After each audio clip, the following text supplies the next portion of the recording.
اللهم صل على سيدنا محمد يا رب صل وسلم دائما أبدا على حبيبي.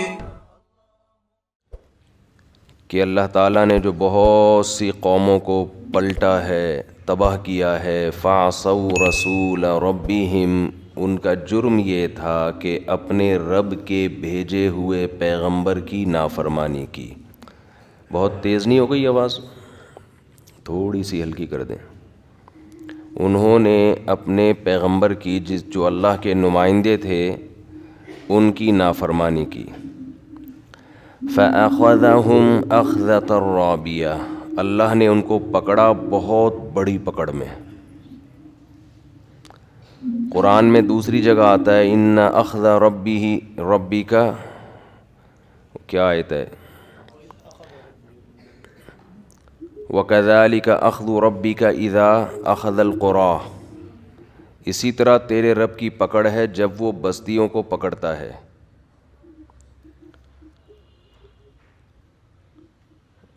تو دنیا دار آدمی اور اللہ کا نافرمان آدمی یہ دیکھ کر کہ کوئی عذاب نہیں آتا، اس خوش فہمی میں مبتلا ہو جاتا ہے کہ مجھے کچھ بھی نہیں ہونے والا. حضرت حکیم اختر صاحب رحمہ اللہ تعالیٰ نے ایک واقعہ بیان کیا اپنے بیانات کے دور میں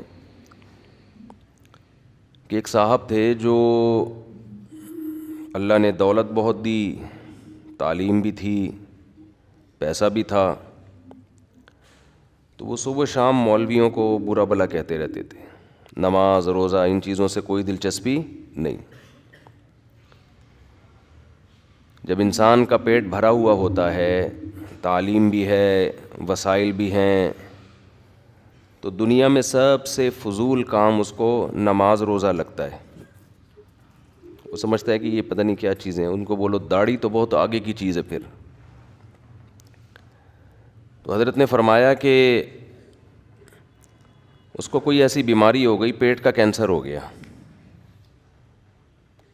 اور ڈاکٹروں نے جواب دے دیا اس پیٹ کے کینسر میں جوسز پلائے جاتے تھے، یہیں سے ڈاکٹروں نے نلکی لگا دی، یعنی اوپر سے بھی نہیں کھا سکتے تھے کہ یہ کینسر یہاں تک پہنچا ہے، یہ یہاں کوئی نئی رسولی نکلی ہے. واللہ ادھر دیکھو، ادھر یہ کیا کرنے آئی ہے بچے، یہ یہاں کیا کر رہی، یہ چھٹانکی ہے. چلو شابش، بس وہ دیکھو سلام کرو سب کو. یہ اس کا نام ہے چھٹانکی. اس کو لے جاؤ بیٹا، اس کو گھر لے جاؤ. یہ یہاں کہاں سے آ گئی؟ تو فَأَخَذَهُمْ أَخْذَةً رَّابِيَةً، وہ انہوں نے فرمایا کہ کوئی پیٹ کا کینسر ہو گیا اس کو. دیکھو بچے جب پیدا ہوتے ہیں نا، میں جن کی شادی ہو چکی ہے نا اور وہ کہتے ہیں بچے نہیں ہونے چاہیے، میں کہتا ہوں جب پیدا ہو کے وہ اتنے اچھے لگتے ہیں کہ آدمی کہتے ہیں اس میں نہ پیدا ہونے والی کون سی بات تھی یار. یہ میرا سب سے جو کیا کہتے ہیں اس کو لیٹسٹ ورژن ہے. یہ چھٹانکی جو ہے نا، یہ ایک اور لفظ میرے ذہن میں آ رہا تھا بڑا دلچسپ قسم کا، یہ لیٹسٹ ورژن ہے. نہیں کھرچن نہیں، استغفر اللہ. تو میں بچوں کو جب بھی دیکھتا ہوں نا، کسی بھی بچے کو، اپنے بچے ہی کوئی دیکھتا ہے، ظاہر ہے آدمی کو اپنے بچے اچھے لگتے ہیں، دوسروں کے بچے دوسروں کو اچھے لگ رہے ہوتے ہیں. تو بار بار یہ سوچتا ہوں کہ یار بچے کا جب بھی آپ دیکھو تو آدمی کہتا ہے اس میں نہ پیدا ہونے والی کون سی بات ہے. جو بھی بچہ آئے گا نا مارکیٹ میں وہ اچھا ہی لگتا ہے انسان کو. بچوں میں اللہ نے اتنی اٹریکشن، اتنی اس کی طرف طبیعت رکھی ہے، اور ہر بچہ الگ ڈیزائن کا ہوتا ہے، اس کی شرارتیں دوسروں سے الگ ہیں. تو میں نے آج اس کو دیکھا، اس بچی کو، یہ چشمہ پہن کے نا بڑوں کی نقل اتاری ہوئی، اس نے چشمہ رکھا ہوا ہے اور مطالعہ کر رہی ہے بیٹھ کے. تو بچے ہر وقت بندروں کی طرح گھر میں لگے رہتے ہیں. تو وہی بات بار بار جو کہتا ہوں، فطرت سے بغاوت مت کرو یار, یہ تمہیں گوروں نے کسی اور لائن پہ ڈال دیا. خیر, تو انہوں نے بتایا کہ اس کو کینسر ہو گیا آنت کا, اور کھانا بھی, خوراک بھی اس کی منہ سے نہیں جا پا رہی ہے. تو تھوڑے دنوں میں سارا تکبر خاک میں مل گیا.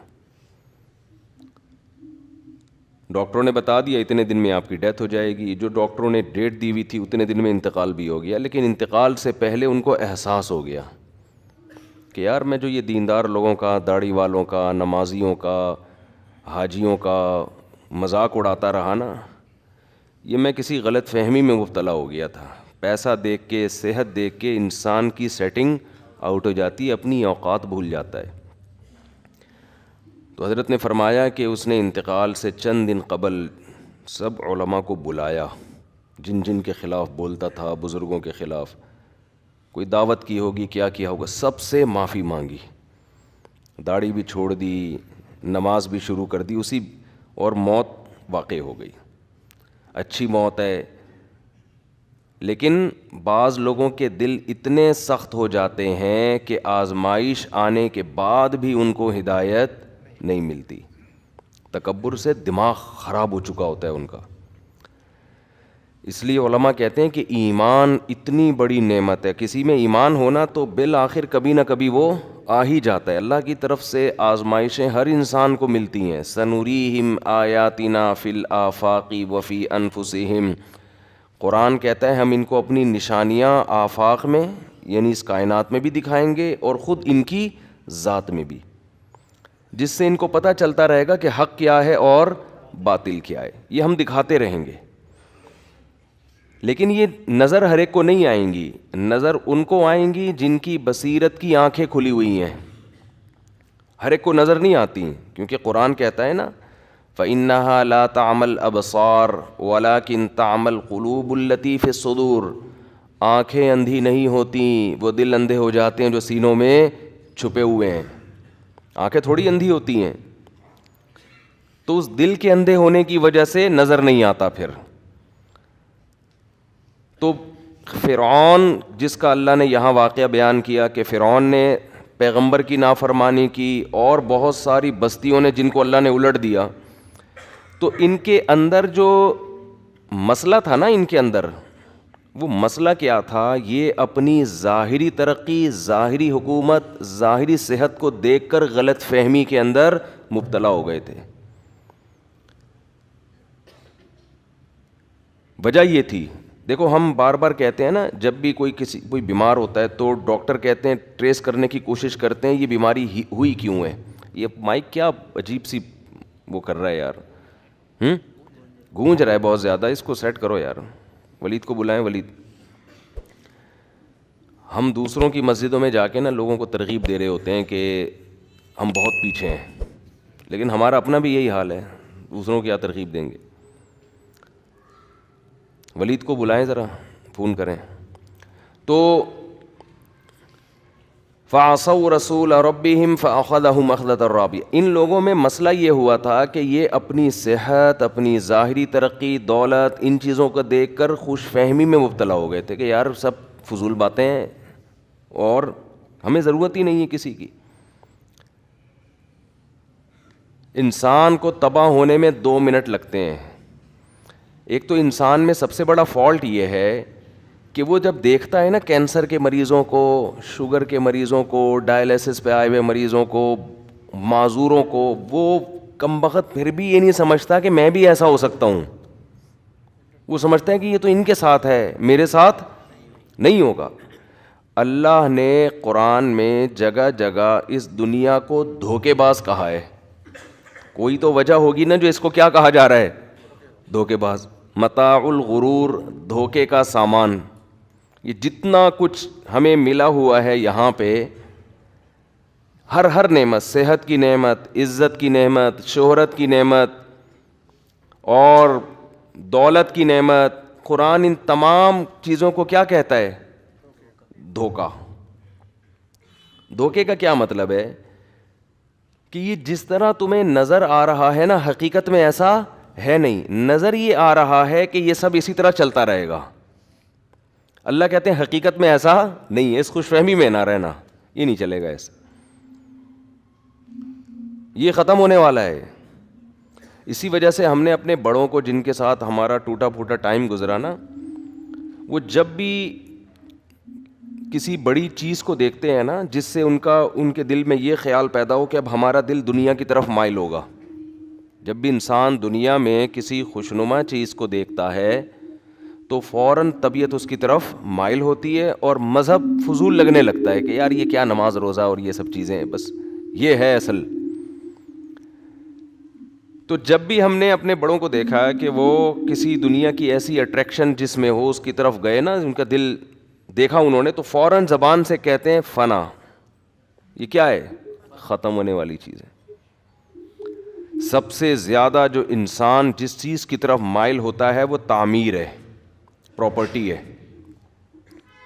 مثال کے طور پر آپ کے پاس اچھا گھر ہے, اگر اچھا گھر, دیکھو آپ کی بیٹی کے لیے 2 بندوں کے رشتے آئے, ایک کے پاس ذاتی پراپرٹی ہے, ذاتی گاڑی نہیں ہے, دوسرے کے پاس ذاتی گاڑی ہے, پراپرٹی نہیں ہے.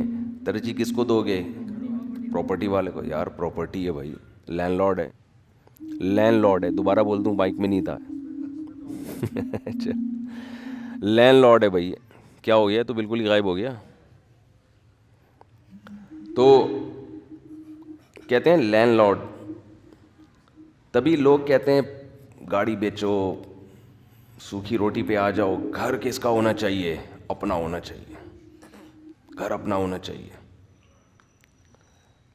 میں اکثر لوگوں کو یہ بتاتا رہتا ہوں کہ میرا مزاج یہ ہے. میرا کیا مزاج ہے, میری کیا اوقات. شریعت جو چاہتی ہے کہ سب سے فضول چیز مجھے پراپرٹی لگتی ہے. حقیقت بتاؤں, سب سے فضول چیز مجھے کیا لگتی ہے؟ سب سے فضول چیز دنیا میں پراپرٹی اور اپنا گھر. لوگ اب یہ سمجھ نہیں پاتے, بہت طنز کرتے ہیں نیچے کمنٹس میں کہ کس قسم کی. ایک خاتون نے تو لکھا ہوا تھا ان کی باتوں میں آنے کی ضرورت نہیں ہے, یہ بگاڑ رہے ہیں, اپنا گھر اپنا ہی ہوتا ہے. دیکھو بعض دفعہ جو چیز انسان سمجھانا, چلے گئے ولید بھائی, چلے گئے, ان سے کہیں یہیں بیٹھیں. جو چیز بعض دفعہ انسان سمجھانا چاہتا ہے نا وہ مثال سے سمجھ میں آتی ہے. اگر میں کہوں نا دنیا کی محبت نہیں ہونی چاہیے, دنیا کی نہیں ہونی چاہیے, آپ کو سمجھ میں نہیں آئے گا کہ دنیا کی محبت کی ڈیفینیشن کیا ہے. اگر میں بتاؤں گا نا پلاٹوں سے دل نہ لگاؤ, مکان سے دل نہ لگاؤ, اپنا مکان ضروری نہیں ہے, ایک دم آپ کہیں گے یہ کیا باتیں کر رہا ہے, اس کا مطلب دنیا کی محبت ہے. تو جس دن پراپرٹی کی محبت نکل گئی اس کا مطلب دنیا کی محبت نکل گئی. سمجھتے ہو؟ ابے بھائی اپنی پراپرٹی, اپنا مکان, اپنا بنگلہ, خدا کی قسم دنیا میں اس سے بڑا مجھے بیوقوف آدمی کوئی نہیں لگتا یار. اس سے بڑا بیوقوف کوئی نہیں لگتا. پھر بھی میں کہتا ہوں سارے کام ہو جائیں تو پراپرٹی خرید لو آخر میں, اس نیت سے کہ مر آ گئے تو بچوں کے لیے کچھ, کیونکہ یہ بھی حدیث میں ترغیب ہے کہ بچوں کو لاوارث نہ چھوڑو. لیکن پہلے آپ کسی کے بچے ہو, اپنی فکر کرو, کیونکہ آپ کے ابا نے آپ کی فکر کی تھی. آپ اگر اپنی اولاد کی کرو گے تو آپ کے ابا کی فکر ضائع ہو جائے گی. وہ تو آپ کی فکر میں بال سفید کیے تھے نا, تاکہ آپ ٹینشن فری زندگی گزارو. آپ کے جیسے ہی بچے ہوئے آپ نے ان کی ٹینشن پال لی, تو ٹینشن فری کون ہوگا اس میں؟ نہیں آ رہی سمجھ میں تو چھوڑو, بیان ختم کر دیتے ہیں بھائی. بھائی آپ لوگ کہتے ہیں ہم اپنے لیے نہیں, بھائی بچوں کے لیے اپنا مکان چھوڑ کے جانا. ہائے بیچاروں کا کیا ہوگا, ٹینشن لے رہے ہیں یار, ان میں چلا گیا تو بچوں کا کیا ہوگا, ہائے بچوں کا کیا ہوگا. اچھا چلو ٹھیک ہے, تمہارے ابا نے پھر پراپرٹی کیوں بنائی تھی؟ کہہ رہے ہیں وہ انہوں نے میرا سوچ کے بنائی تھی, اس کا کیا ہوگا. تو اس کا تو کچھ بھی نہیں ہوا, اس لیے کہ جو ٹینشن ابا نے خود اٹھائی تھی وہ ابا کی ٹینشن آپ نے اب خود اٹھا لیے. آپ اپنے بچوں کے لیے, اور بچہ وہ بھی ٹینشن فری نہیں ہوگا. جیسے ہی آپ مرو گے اس کے آپ کے بچوں کے بچے ہوں گے تو وہ اس کی ٹینشن, تو ٹینشن فری تو کوئی ہوا ہی نہیں نا. کیا خیال ہے بھائی؟ تو اس لیے بچوں کا سوچو, سب سے پہلے اپنے والد کے بچوں کا سوچو, یعنی آپ. میں ایک دن بیٹھا ہوا تھا, میں پھر دوستوں سے ساتھیوں سے مزاح بھی کرتا ہوں نا, انہوں نے کہا کیوں مفتی صاحب آپ ٹینشن میں؟ میں نے کہا یار میں اپنے والد صاحب کے بچے کے لیے بہت پریشان ہوں. کیا مطلب؟ میں نے کہا لوگ اپنی اولاد کے لیے پریشان ہوتے ہیں نا, ہائے بیچاروں کا کیا ہوگا, ہائے بیچاروں کا کیا ہوگا. تو میں نے کہا میں اپنے والد صاحب کے بیٹے کے لیے پریشان ہوں. یہ زیادہ خوشی کی پریشانی اس لیے کہ یہ پریشانی ہمارے والد اٹھاتے تھے نا, تو جو پریشانی ہمارے باپ نے اٹھائی وہ پریشانی ہم اٹھائیں تو یہ باپ سے وفا کا تقاضا ہے یا نہیں ہے؟ تو میں نے کہا یار میرے والد صاحب بہت پریشان تھے میرے بیٹے کا ہوگا کیا. تو میں نے کہا اس لیے میں کس کے لیے پریشان ہوں؟ اپنے لیے. تو یہ میں اپنے لیے نہیں ہوں بلکہ اپنے ابا کے بیٹے کے لیے پریشان ہوں. وہ کہنے کس قسم کی باتیں کر رہا ہے یار تو. ہم نے کہا بھائی ہم تو اسی قسم کی باتیں کرتے ہیں. پہلے اپنے ابا کے بچوں کے لیے تو آپ کے ابا کے بچے پریشان ہیں, ان کو پراپرٹی نہیں چاہیے. میرے والد صاحب کا جو بیٹا تھا نا, جو آپ کے سامنے بیٹھا ہوا ہے, اس کی بنیادی ضرورت تھی سب سے پہلے تو خوراک. میرے والد صاحب کا جو بیٹا تھا, طارق مسعود اس کا نام تھا, اس کی بڑی ضرورت کیا تھی؟ خوراک. تو مجھے سب سے پہلے کیا کرنا ہے؟ خوراک اچھی کرنی ہے. سمجھتے ہو؟ کیونکہ خوراک آپ کی باڈی کی کنسٹرکشن کا ذریعہ بنتی ہے. بتاؤ جس جگہ آپ رہتے ہو اس کی کنسٹرکشن زیادہ ضروری ہے یا جو رہنے والا ہے پہلے وہ اپنے آپ کو بلڈ کرے؟ بولتے کیوں نہیں؟ دیکھو مجھے ایک بات بتاؤ, ایک آدمی نے مکان میں سریا ڈال کے مضبوط پلر کھڑے کر دیے, ہڈیوں میں کیلشیم ختم, اس کا اپنا سریا ہڈیوں کا ختم. دوسرا وہ ہے جس نے اپنی ہڈیوں میں کیلشیم ڈال کے مضبوط سریا بنا دیا لیکن رہنے کے لیے جھونپڑا ہے. دنیا تو اس بے وقوف کو خوش قسمت کہے گی جس کی ہڈیاں بھربھری ہو گئی ہیں, مر رہا ہے, رہتا 1000 گز کے بنگلے میں ہے, لیکن خدا کی قسم جس میں اتنی سی سینس ہوگی نا, وہ کہے گا جھونپڑے میں رہنے والا وہ شخص زیادہ خوش قسمت ہے جس کی ہڈیوں میں سریا ڈلا ہوا ہے. وہ والا سریا نہیں جو ایکسیڈنٹ کے بعد ڈلتا ہے, مطلب یہ کہ ہضیہ مضبوط ہے, صحت اچھی ہے, اس کی خوراک اچھی ہے. لیکن پاگل ہو گئے ہیں دنیا کے پیچھے. دوسری بات خوراک کے بعد, یہ تو میں ابھی یہ میرا ٹاپک نہیں ہے, یہ تو میں کئی دفعہ اس ٹاپک پر بات کر چکا ہوں. اس میں کلپ بھی بڑا وائرل ہوا تھا, بہت سے لوگوں کو اللہ نے ہدایت کی توفیق عطا فرمائی الحمدللہ وہ کلپ سن کے. دوسری چیز بھائی اچھی سواری ہونی چاہیے کیونکہ یہ چیزیں استعمال میں آ رہی ہیں. رسول اللہ صلی اللہ علیہ وسلم نے فرمایا یقول العبد مالی مالی, انسان کہتا ہے میرا مال میرا مال میرا پیسہ. فرمایا تیرا مال صرف وہ ہے جو کھا کے ختم, پہن کے پرانا, استعمال میں آ گیا, وہ تو ہو گیا, باقی تمہارا کہاں ہے؟ وہ تو وارثوں کا ہے, بچوں کا ہے, اور بچوں کا بھی نہیں ہے, وہ بچوں کے بچوں کا ہے. وہ پھر کہیں گے یار ہمارے بچوں کا ہے, پھر وہ اگلا کہے گا نہیں ہمارے بچوں کا ہے. کسی کا بھی نہیں ہے. وہ قیامت میں جو آخری انسان پیدا ہوگا اس کا بھی نہیں ہے, کیونکہ تو ویسی قیامت آ کے برباد ہو جائے گا. کسی کا بھی نہیں ہے, ٹوپی ڈرامہ ہے یہ ٹینشن ہے جو آپ ڈپریشن ایک دوسرے کو آہستہ آہستہ ٹرانسفر کر کے دنیا میں دل لگا کے مر جاتے ہو, اور جب قبر میں جاؤ گے تو آپ بولو گے یار پراپرٹی جو یہ مجھے ملنے والی تھی اس کے لیے تو میں نے ککھ بھی نہیں کیا, اس کے لیے تو کچھ بھی نہیں کیا میں نے. تو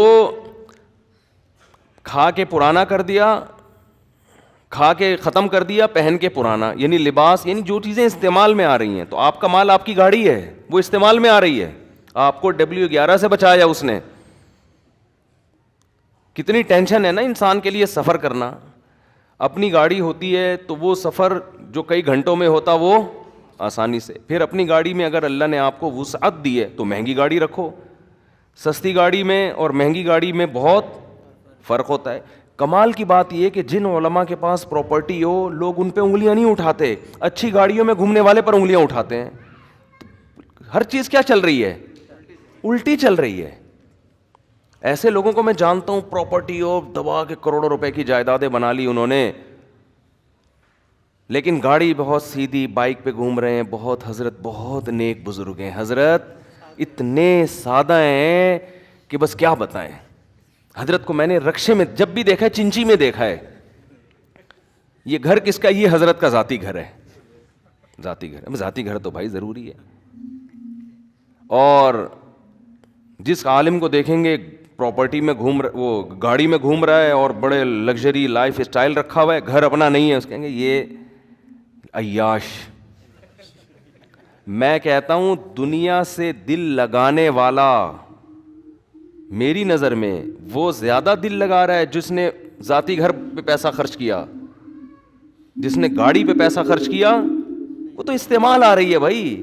آپ کہیں گے گھر بھی تو استعمال میں آ رہا ہے, تو جب تمہیں رینٹ پہ مل سکتا ہے تو اپنا کیوں خرید رہے ہو بھائی.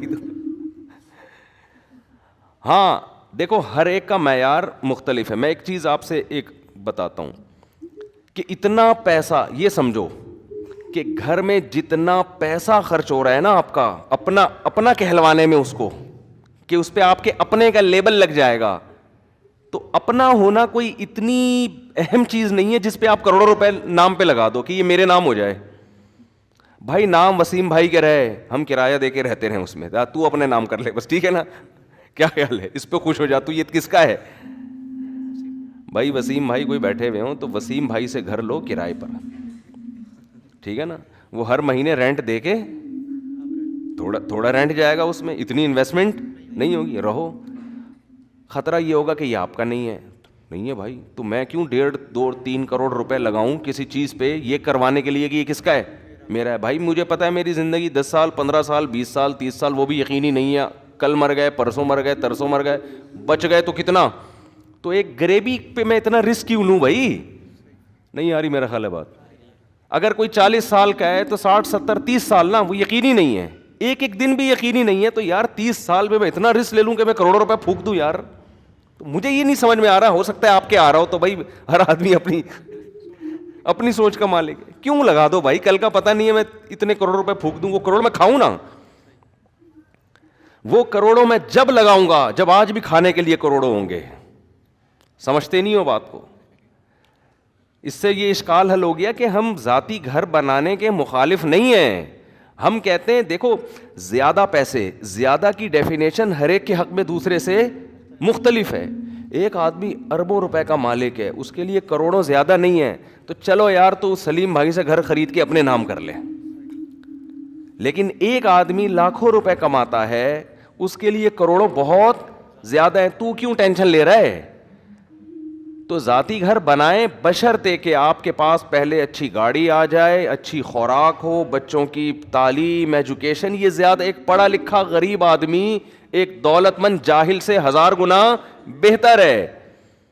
آپ کے بچوں کے پاس ایجوکیشن آ گئی, گھر سب فٹ فاٹ ہنسی خوشی زندگی, پھر اضافی پیسہ ہے, چل یار پراپرٹی لے لے, مر گئے تو بچوں کے کام آ جائے. پھر شریعت نے ترغیب بھی دی ہے کہ بچوں کو لوارث نہ چھوڑو, اگر گنجائش ہے تو پھر شریعت کی ترغیب ہے.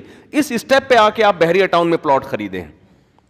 سمجھ رہے ہو کہ یار جب سب کچھ ہے, مر بھی گئے تو مزے تو جو پیسے کی لذت تھی وہ تو حاصل کر لی نا بھائی. آپ نے گاڑی اچھی لے لی, گھر خوراک اچھی ہو گئی, لباس اچھا ہو گیا, گھر کا لائف اسٹائل بہت اچھا ہو گیا. اب ویسے بھی پیسے پڑے ہوئے ہیں, صدقہ خیرات بھی ہو گیا, آخرت کے لیے بھی ذخیرہ ہو گیا, تو چلو یار بچوں کے لیے کچھ بنا دو تاکہ مر جائیں تو کچھ تو ہو نا. پراپرٹی اوپر چڑھتی رہتی ہے, کچھ کما کمو کے کھا لیں گے. تو اب آپ ٹینشن نہیں لے رہے, کیونکہ ٹینشن جس کے پاس زیادہ پیسہ ہو وہ تھوڑی ٹینشن لیتا ہے. میں بات ان لوگوں کی کر رہا ہوں کہ اتنا پیسہ ہے نہیں اور پیٹ بچا کے کیا کر رہے ہیں پراپرٹی میں. اس کا مطلب بھائی تم نے دیواروں اینٹوں سے دل لگا لیا ہے, تمہارا مرنے کا کوئی پروگرام نہیں ہے. جب بھی میں کسی پوش علاقے میں جاتا ہوں نا, چلا گیا ڈیفینس میں, کلفٹن میں, گلشن اقبال میں, تو میں وہاں کو لوگوں کو بتاتا ہوں یہاں کے قبرستان کا بھی سروے کرنا چاہیے. غریب آدمی, میں تو اللہ کا شکر ہے غریب نہیں ہوں, لیکن جب کوئی غریب آدمی جاتا ہے نا پوش ایریاز میں تو بڑی رالیں ٹپکاتا ہے, یار کیا اسٹائل ہے یار, ایک ہمارا گھر دیکھو. غریب آدمی کے دماغ میں یہ خیال آتے ہیں نا, یار ہم ادھر ہی اورنگی ٹاؤن میں وہ نالے کے اوپر ہمارا گھر بنا ہوا ہے, یار یہ کیا مطلب. او بھائی تو گھر کو نہ دیکھ, تو اس کو دیکھ, گھر میں رہنے والے وہ کتنا کنسٹرکشن کا کام ہوا ہے اس کے اوپر. ہو سکتا ہے تو رکشا چلا کے اس سے زیادہ مضبوط ہو, اور جو اس 1000 گز کے بنگلے میں رہ رہا ہے اس کی ہڈیوں میں کیلشیم کا ٹیسٹ کرواؤ, کمی آئے گی. تو زیادہ خوش قسمت ہے نالے کے اوپر رہ کر بھی, ٹھیک ہے نا. تیری عمر ابھی لمبی ہے, وہ ابھی تھوڑے دنوں میں انا للہ ہو جائے گا. اور اگر چل وہ تجھ سے زیادہ صحت مند ہے تو کتنا مقابلہ کرے گا. جتنی موٹی دیواریں اور جتنے بڑے بڑے گھر ہیں اتنی بڑی زندگی نہیں ہے, ختم, تھوڑے دن کی کہانی ہے. تھوڑے دن کے لیے یار اتنی ٹینشن لینا, یہ کوئی فضول قسم کی بات ہے. مسافر خانہ ختم, مرے گا تھوڑے دن میں مر جائے. تو موت کو اتنی ٹینشن بھی نہ لیا کرو. ہمارے یہاں یہ بھی ہوتا ہے جب کسی کا انتقال ہوتا ہے تو ایک دم 6 مہینے تک شوق میں رہتے ہیں, مرا کیوں بھائی, یہ کیوں مر گیا. یہ بھی ایک مسئلہ ہے ہمارے ساتھ. بھائی یار یہ تو سمجھ میں نہیں آ رہا مر کیسے گیا. میں اکثر ایک واقعہ بتاتا ہوں. ہمارے ایک دوست تھے بڑے مالدار, میں نے پہلے بھی یہ کئی بار واقعہ بیان کیا ہے. اکلوتے بیٹے تھے اپنے والد صاحب کے, بڑے خوبصورت بھی, اور رہتے بھی کراچی میں بڑے پوش ایریا میں, اور بڑے اچھے عالم بھی بن گئے. وہ پیسہ بھی اللہ نے بہت دیا, لگژری لائف اسٹائل ان کا. ہم ان کے ساتھ گاڑی میں جاتے تھے, گاڑی کہیں پنچر ہو گئی تو ہم تو کھڑے ہو کر پنچر لگوا رہے ہوتے ہیں نا, وہ نہیں لگواتے تھے. وہ ڈرائیور سے دوسری گاڑی منگوائی, وہ اس کے حوالے کی, ٹھیک ہے نا, کہ یہ تیری پھٹی ہے دوسری گاڑی. ہم ان کے ساتھ جا رہے تھے, گاڑی کہیں پنچر ہو گئی کہیں راستے میں جنگل میں نا, یعنی جنگل تو نہیں جو صحرا. اب ہم نے کہا بھائی یہاں تو کوئی ہے ہی نہیں. انہوں نے کہا کوئی مسئلہ نہیں ہے. ڈرائیور کو فون کر, ٹھک کر کے اسپیڈ میں آیا, دوسری گاڑی لے کے وہ لے گیا. وہ اب اس کی ہے ہیڈک. ہم بھی شہر کے اندر ہوں تو کوئی خادم وادم کو بلوا لیتے ہیں, لیکن باہر کون بلوائے گا, بلوا لیا. تو بڑا لگژری لائف اسٹائل ان کا. تو اچانک انتقال ہو گیا. کتنے سال کی عمر میں انتقال ہوا ہوگا, میرا خیال ہے 27 یا 26 سال کی عمر میں, یا شاید 28 سال کے ہوں گے. کیسے انتقال ہوا بھائی؟ انتقال بھی ایسے ہوا کہ وہ جامعۃ الرشید میں استاذ بھی تھے. تو وہ اپنے گھر آتے تھے تو ان کو جامعہ نے کہا کہ ہم آپ کو بڑی گاڑی دیں گے, سیکیورٹی گارڈ دیں گے ہم آپ کو, کیونکہ بہرحال بڑے عالم ہیں, خطرہ جو بھی مشہور ہو جاتا ہے یا علم میں زیادہ ہو تو پھر دشمنوں کا بھی خطرہ ہوتا ہے. تو ان کے والد نے کہا کہ بھائی سیکیورٹی گارڈ سے تو یہ اور نمایاں ہو جائیں گے, کسی کی توجہ نہیں بھی ہوگی تو لوگ کہیں گے یار اس کے ساتھ گارڈ ہیں, یقیناً کوئی بڑا آدمی ہوگا. تو ان کو سادہ ہائی ایس میں بھیجا کریں, کوئی کسی کا شک ہی نہ ہو کہ یہ کوئی بڑا آدمی جا رہا ہے. جیسے بعض لوگ گولڈ لے کے پھر رہے ہوتے ہیں سادہ شاپر میں, جس میں دہی لے کے آ رہے ہوتے ہیں نا, حقیقت, تاکہ کسی ڈاکو کی توجہ ہی نہ ہو. بعض لوگ ایسے ہوتے ہیں پھٹ پٹی سی رکھی, ایسے ایک پائنچا شلوار کا ادھر ایک نیچے, اور لاکھوں روپے کا گولڈ رکھا گندے سے شاپر میں, ڈاکوؤں کے بیچ میں سے ٹہلتے ہوئے جا رہے ہوتے ہیں. ڈاکو ان کو زکوٰۃ دے رہے ہوتے ہیں, لے بھیا ان کو دیکھ دیکھ کے نا ان کے ہولی لے بھائی تو کچھ کھا لینا. تو ان کے والد نے کہا کہ بھائی ہائی ایس ہونی چاہیے, سمپل سادہ, کسی کا شک ہی نہ ہو. انہوں نے کہا چلو بھی ٹھیک ہے, جب آپ کہہ رہے ہیں آپ. تو ہائی ایس میں بیٹھ جاتے تھے کہیں پیچھے, بالکل ایسی پھٹ پٹی سی گاڑی تھی. وہ کراچی میں کچھ عیاش لڑکے تھے, لینڈ کروزر میں, وہ کہیں رات نائٹ انہوں نے گزاری ہوگی, کیا کیا ہوگا, اتوار کا دن تھا, صبح وہ نشے میں تھے, کیا تھے, وہ آ رہے تھے تو ایکسیڈنٹ کیا. انہوں نے سامنے سے گاڑی کو ہٹ کیا, اتنی زور سے ہٹ کیا کہ آن دا اسپاٹ ان کی ڈیتھ ہو گئی. تو اب دیکھو عجیب, یعنی اتنا ایک صحت مند آدمی اور اتنے 1000 گز کے بنگلے میں رہنے والا, اور اتنا دین بھی دنیا بھی, دونوں چیزیں جمع ہو جائیں تو یہ تو بڑی نعمت ہے نا. اور والد صاحب کے اکلوتے بیٹے کے, اس پہ ساری انویسٹمنٹ بھی کی انہوں نے کہ بھائی میرا بچہ بہت بڑا عالم بنے گا. جس عالم کے پاس پیسہ زیادہ ہوتا ہے نا, تو اگر وہ پیسہ ان کو غافل نہ کر دے آخرت سے, تو میں نے دیکھا ہے جن علماء کے پاس پیسہ ہے وہ اکثر دین کا کام زیادہ کر لیتے ہیں, کیونکہ وہ معاشی لحاظ سے بے فکر ہو جاتے ہیں. پھر وہ پبلک سے ڈرتے بھی نہیں ہیں. بیچارہ مسجد کے امام کو تو یہ ڈر ہوتا ہے مجھے نکال دیا تو میں, یہ بھی ایک حقیقت ہے نا, وہ واقعی کہاں جائے گا, وہ ان کو تو یہ ڈر ہوتا ہے. وہ بیچارے بہت سی باتیں کمیٹی کے ڈر سے کھل کے کر نہیں سکتے کہ یار میں نے دیکھا ہے بیچارے اماموں کو روتے ہوئے مسجد کمیٹی نے نکال دیا. وہ یہ تو جن علماء کے پاس دولت زیادہ ہوتی ہے, بشرطے کہ دنیا کی محبت نہ آئے اس دولت کے ساتھ, تو عام طور پہ قاعدہ کلیہ نہیں ہے, عام طور پہ دیکھا ہے کہ وہ دین کا کام زیادہ وہ بے فکری سے کرتے ہیں, معاش سے بے فکر ہو گئے. تو یہ بھی ان میں تھا کہ پیسہ بھی تھا تو معاش سے بالکل بے فکر, تو وہ زیادہ کام کر رہے ہیں. مدرسے سے تنخواہ بھی نہیں لیتے تھے بلکہ الٹا دے رہے ہوتے تھے. تو جب ان کی موت کی خبر مجھے ملی نا, میں تو شوق میں آ گیا. میں نے کہا یار یہ کیسے ہو گیا. اب ظاہر ہے ہم تو مسلمان ہیں, ہم سوچتے ہیں اللہ کے ہر کام میں حکمت ہے, مصلحت ہے. میں بہت سوچتا رہا اللہ اس میں کیا مصلحت ہے. اب تو ان کے کام کرنے کا ٹائم شروع ہوا تھا, ان کے والد نے اتنا ان کو علم سکھایا. اب ظاہر ہے دین سے فارغ ہوئے تھے, جامعہ میں ٹیچر بنے. اب آج اگر وہ زندہ ہوتے تو وہ بہت آگے جا چکے ہوتے, بہت آگے جا چکے ہوتے. یہ ملک کے بڑے بڑے علاموں میں ان کا شاید شمار ہوتا, کیونکہ بہت بچپن سے ہی صحیح لائن پہ لگ گئے نا. ٹائم ویسٹ نہیں کرتے تھے. ہم نے نہیں کبھی دیکھا فالتو بیٹھے ہوئے ان کو. جب بھی بیٹھیں گے کوئی کام, حتیٰ کہ دوستوں کی محفل بھی ہے نا تو گپ شپ کے دوران بھی پھر وہ اپنا کام بھی نمٹاتے رہتے تھے بیٹھ کے. ٹائم ویسٹ نہیں. جب ان کی ڈیتھ ہوئی ہے تو اس وقت بھی وہ ایک دعا کی کتاب ہے, وہ اپنا معمول ایک پورا کر رہے تھے. میں اتنا پریشان ہوا, میں نے کہا یار یہ اس میں اللہ کی کیا مصلحت ہے. بچے چھوٹے چھوٹے یتیم ہو گئے ان کے. تو میرے ذہن میں ایک جواب آیا, میں نے کہا اس میں یہ اللہ نے بتایا کہ کوئی بھی کسی بھی ٹائم مر سکتا ہے بھائی, ٹھیک ہے نا. جب اللہ نے کسی کو مارنا ہوگا تو ہم سے پوچھ کے نہیں مارے گا کہ بتاؤ مناسب ہے یا نہیں ہے. تو میں نے کہا اتنا قیمتی آدمی جو ہر لحاظ سے کامل, اور اس کی ضرورت ہم سے بھی زیادہ تھی زندہ رہنے کی. ہم تو وہ اس لیول کے نہیں تھے. ہم نے کہا یار ان کو زیادہ زندہ رہنے کی ضرورت ہے. اللہ نے جب وہ ایک دم سے, اور ان کے تو بچنے کے اسباب کے لیے ہم نے ہائیسٹ کا انتظام کیا تھا نا, کہ تاکہ کوئی ٹارگٹ کلر ان کو نشانہ نہ بنائے. وہ ہائیسٹ ہی ان کی موت کا سبب بنی, کیونکہ اگر وہ کوئی مضبوط گاڑی ہوتی تو شاید بھائی ریوو یا ویگو ٹائپ کی کوئی گاڑی ہوتی تو آگے اس کا بونٹ اتنا بڑا ہوتا ہے کہ اس میں حادثے کا امکان کم ہوتا ہے. اور ہائیسٹ کو اگر لینڈ کروزر یا ریوو یا ویگو جیسی گاڑی ہٹ کرے گی وہ تو کچومڑ بن جائے گی نا 2 منٹ میں. تو وہی گاڑی جو ان کی زندگی کا ذریعہ سمجھ کے ان کو دی گئی تھی, وہی گاڑی ان کی موت کا سبب بن گئی. تو ہم نے بھی اتنی موتیں دیکھی, آپ نے بھی دیکھی ہوں گی. بھائی کوئی بھی کسی بھی ٹائم پہ اس دنیا سے جا سکتا ہے. تو شکر ادا کرو. آپ کتنا صحت کا خیال کر لو. گورے کو جو ہم کہتے ہیں نا ان کی عمریں لمبی ہو گئی ہیں, واقعی ایسا ہے, صحت کا بہت خیال کرتے ہیں, لیکن حادثاتی موت ان کے یہاں بھی بہت ہوتی ہے.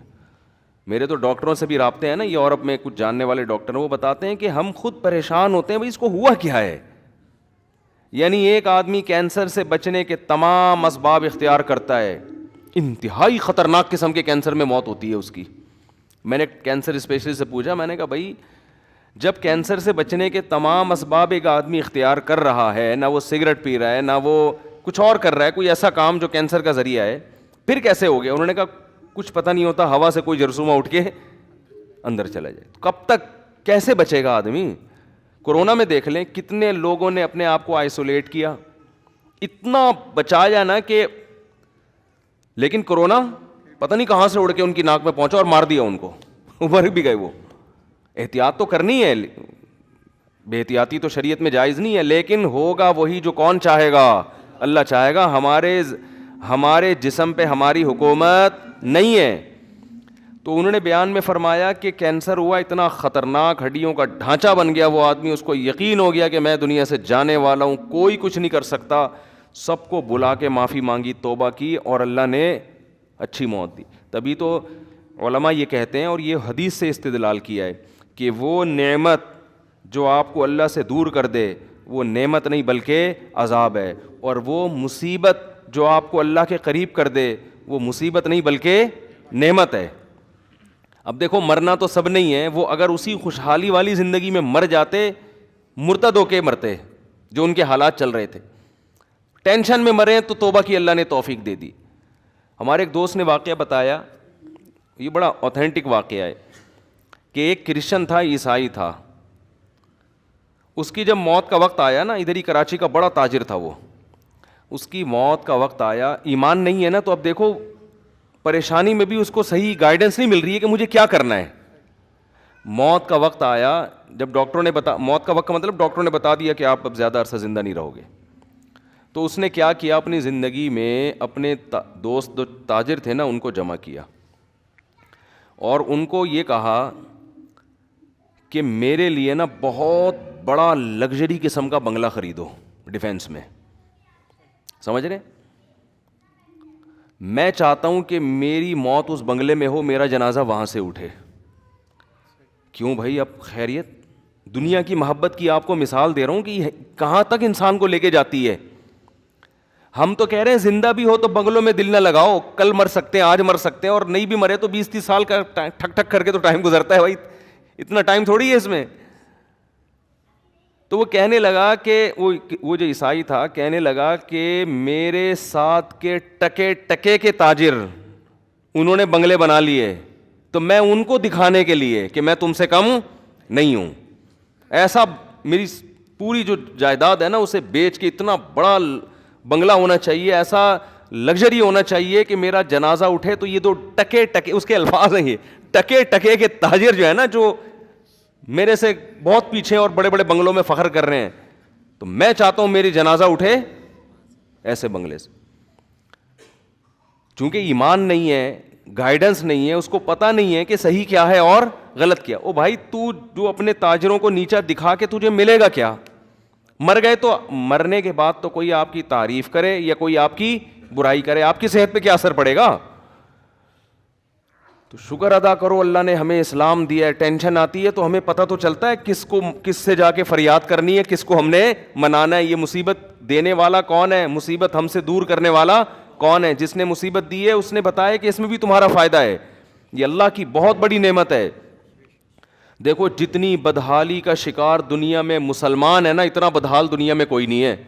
لیکن ڈپریشن کے مریض سب سے کم آپ کو مسلمانوں میں نظر آئیں گے، سب سے کم. وجہ کیا ہے بھائی؟ اللہ ہے، اللہ ہے. کوئی دیکھ رہا ہے، کوئی خود بخود نہیں ہو رہا سب کچھ. تو جو مذہب سے جتنا قریب ہوگا نا، ٹینشن سے اتنا دور ہوگا وہ. تو دنیا سے دل لگانا، دنیا میں بتاتا ہوں کہ دنیا میں سب سے پہلے جس چیز سے انسان کا دل چپکتا ہے وہ کیا ہے؟ پراپرٹی ہے. وہ پراپرٹی ہے، وہ موٹی موٹی دیواریں اور محلات ہیں جن میں انسان کا دل مائل ہوتا ہے. تو ان چیزوں کو دیکھ کے بولا کرو مٹی. جب آپ جاؤ نا کسی پوش ایریا میں، یار کیا خوبصورت لائف اسٹائل، بولو بہت اچھا ہے، لیکن میری زندگی وفا نہیں کرے گی اتنا. میرے پاس زیادہ اس چیز کو انجوائے کرنے کا ٹائم ہے نہیں. چیز بہت اچھی ہے. شوگر کے مریض کے سامنے آپ بہت خوبصورت حلوہ بنا کے رکھ دو، چمک پٹیاں لگا دو اس حلوے میں، رسگلے رکھ دو اس پہ چمک پٹیاں لگا کے، بہت خوبصورت رسگلے. تو شوگر کا مریض کیا کہے گا؟ یار یہ بہت مزے کے ہیں لیکن یہ میرے لیے ہے نہیں، کیونکہ میرا معدہ اس کو ہضم نہیں کر سکتا، یا معدہ ہضم کر لے گا، میری باڈی اس کو ہضم نہیں، تو میرے لیے ہے نہیں یہ. تو بھائی دنیا کتنی خوبصورت ہو، کتنی اٹریکٹیو ہو، کتنے بڑے بڑے بنگلے، کتنی بڑی بڑی عیاشی، آپ کا جسم محدود ہے. آپ نہ زیادہ کھا سکتے ہیں، نہ زیادہ لائف کو انجوائے کر سکتے ہیں. آپ کی باڈی آگے جانے ہی نہیں دے گی. لوگ کہتے ہیں یورپ میں نائٹ کلب ہے، عیاشی. ابے بھائی ہفتے میں کیا روزانہ نائٹ کلب جا کے عیاشی کرے گا؟ بولو نا کیا ہو گیا؟ ایک دن جب عیاشی کرے گا تو ایک مہینہ بستر پہ پڑا رہے گا. وہ جذبات ہی نہیں بنیں گے اس کے نائٹ کلب میں جانے کے لیے جو جذبات چاہیے. اتنی پاور اللہ نے کسی میں رکھی نہیں ہے. آپ بڑے ہوٹلوں میں کھانا کھاؤ کہ یار میں آج پھوڑ دوں گا، یار عیاشی کروں گا. کیا کھا کے عیاشی کر لے گا؟ 15 سے 20 نوالوں کے بعد جو پہلے لقمے میں مزہ تھا وہ 20ویں لقمے میں وہ مزہ نہیں آئے گا. کیا خیال ہے؟ ایسا ہی ہے نا. بلکہ 2-3 دن وہی کھانا کھایا نا، بکرے کی چانپیں وہاں پہ، تو اس کے بعد کہے گا بھائی تو مسور کی دال لے کر ہٹا دے یہاں سے میرے سامنے سے، سبزی لے آ جا کے. بقرعید میں ایسا ہی ہوتا ہے نا، گوشت زیادہ کھانے کے بعد سبزی کھانے کا دل کرتا ہے. تو یہ عیاشیاں بہت محدود ہیں. اور کمال کی بات یہ کہ دنیا میں جو حلال عیاشیوں پر اکتفا کرتے ہیں نا، وہ بہت طویل عرصے چلتے رہتے ہیں، وہ زیادہ مزے اڑا لیتے ہیں. جو حرام کی طرف جاتے ہیں وہ وقتی طور پر تھوڑا سا مزہ لیا، اس کے بعد وہ حلال کے قابل بھی نہیں رہتے. ان کو حلال میں بھی لذت ختم ہو جاتی ہے. لذت نام ہے اس احساس کا جو آپ کی کھوپڑی محسوس کرتی ہے. وہ احساس آپ کے ہاتھ میں اللہ نے نہیں دیا.